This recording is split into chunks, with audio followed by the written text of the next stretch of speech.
Значи, много ми е важно да ви кажа, че с моите приятели от Escobar организираме едно ново, иновативно шоу, което ще бъде супер интересно за младите нас.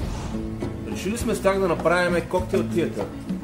Театър е ясно, защото аз там задължително ще има път по друга форма. Коктейла обаче е Маргарита.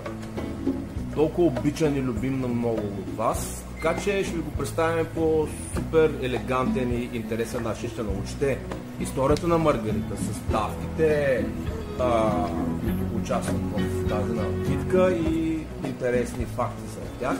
С момчетата зад бара сме приготвили над 7 вида маргарити, които ще бъдат Crystal Clear, кристална маргарита, синя маргарита, медена маргарита, люта маргарита, още една невероятна маргарита ще има, която пазиме за края. Общо ще стане като майко си и елопоси, всяка маргарита ще има, невероятни.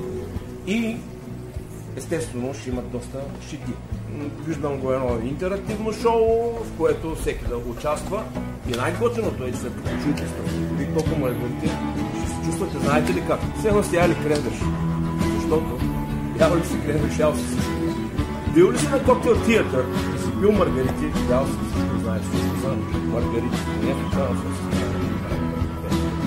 защото чакам.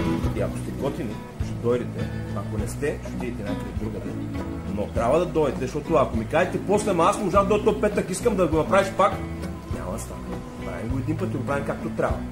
Така че очаквам ви на 6 октомври, 6-10, 20 часа, искате моите от моят просто, от Барбора и Таня, от моите невероятни брилянтни лъщящи шеги и ви очаквам на тази дата, петък, Escobar, да пиеме маргарити. Аз ви казах колко съм много.